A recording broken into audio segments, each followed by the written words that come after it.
Keynote Speech, which will be addressed by Prof. Dr. Lwin, Special Advisor to MOH National Unity Government. Then we will have full paper presentations presented and discussed by scholars. Without further ado, it is my great honor to invite Professor Dr. Lwin to give the keynote speech. CIE, please. Okay.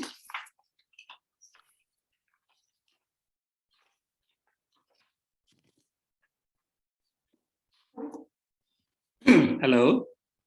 Hi, everyone. My name is Prof. Lwin. I'm a special advisor from Ministry of Health and Union of Myanmar and also the chair of the Federal Health Professional Council. Today, my presentation is a health sector in response to health insecurity under COVID-19 and Coup. Do you hear my voice? Okay. This is the outline of my. Okay, this is the outline of my presentations. It is a previous slide. And during the outline, we are discussing the background and consequence of Coup on the health system in general, and consequence of Coup on the COVID-19 management, and activity and achievement in responding to the consequence and the challenges and care. Next slide, please. This is the background. The health insecurity arising after Coup. Basically, Myanmar is a low-income country with a weak health infrastructures. After the Coup, unexpectedly, we are facing a Coup on the 1st February 2021. After that, general protests by the people and the civil disobedient movements by civil servants. After that, alternated health services provision by the CDM healthcare provider, and but the SEC attack on the healthcare provider and facility, and the restriction on the activity of NGO by the SEC. Next slide, please. This is a consequence of Coup on the health system in general. Next slide, please.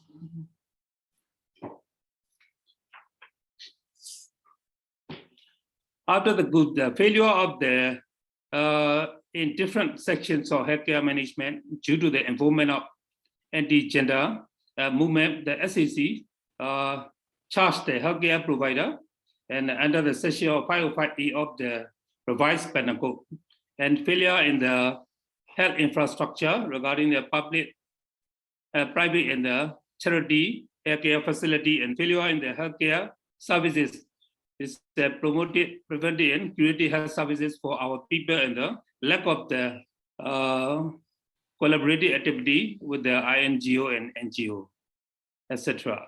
Next slide, please.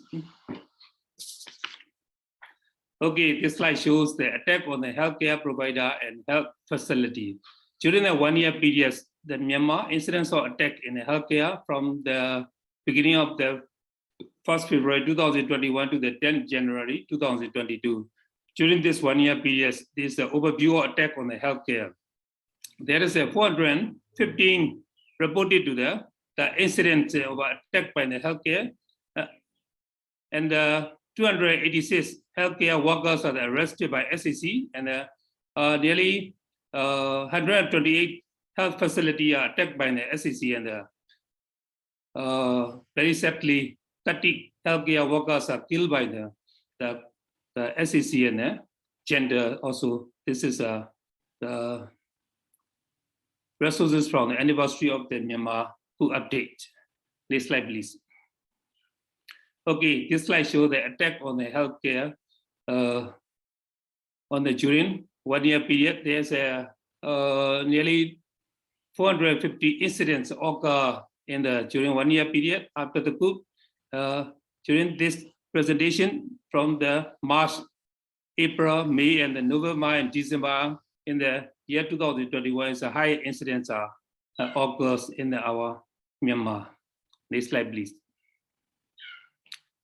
This slide shows a healthcare worker arrested, and there is a 125 arrested incidents occurs during 1 year, and very sadly, 2,286 people are arrested by the gender during 1 year period. Next slide, please. This slide shows the healthcare worker killed by the gender during 1 year period. Total 30 healthcare workforce are killed by the gender during the 1 year period. And according to the graph, there's a March, June, and December is the highest incidence, and the total 30 people, healthcare workers, are killed by the gender. Next slide, please. It is an attack of health facility incidents. That is during 1 year, 128 incidents. The gender is an attack on the clinic, private hospital, and the charity clinics. A high incidence in the March, May, and December of the year 2021. Next slide, please. Now we are discussing on the consequence of Coup on the COVID-19 management. Next slide, please.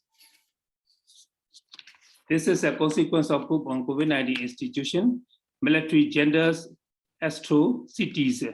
This is a destruction of the COVID-19 control and management activity and destruction of the COVID-19 vaccination roadmap. The SAC has an inadequate vaccination strategy that also fails to win the public trust and cooperation, and also the mismanagement during the COVID-19 third wave.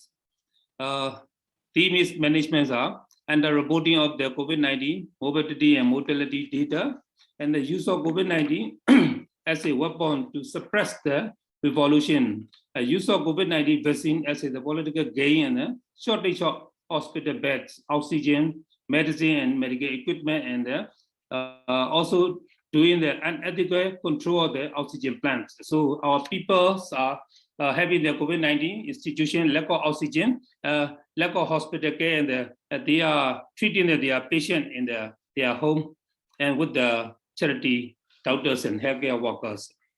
Next slide, please.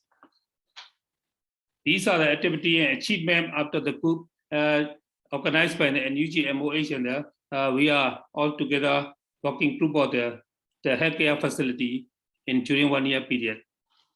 Next slide, please.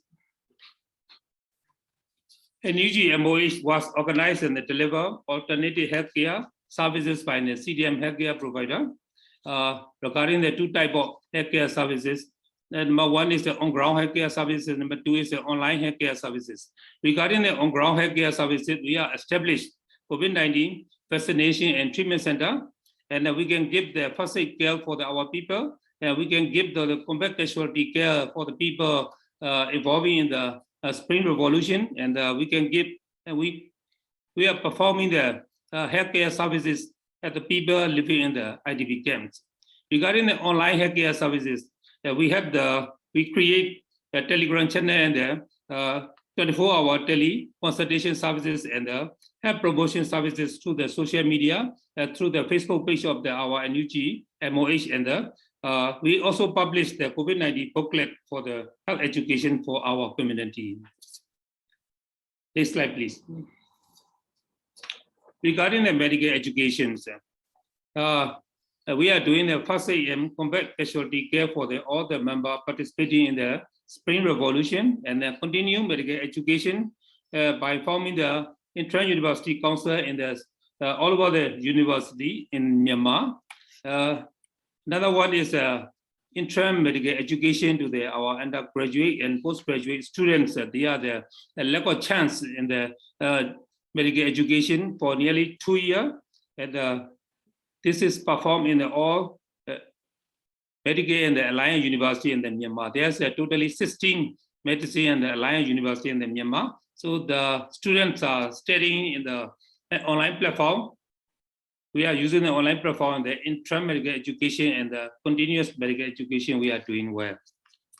Another one is a volunteer healthcare assessor program, BACI, for the people interested in the healthcare for the people. This is able to care of the people, from the people to the people. This is a 30-day short course. It's already complete in the 2 batch.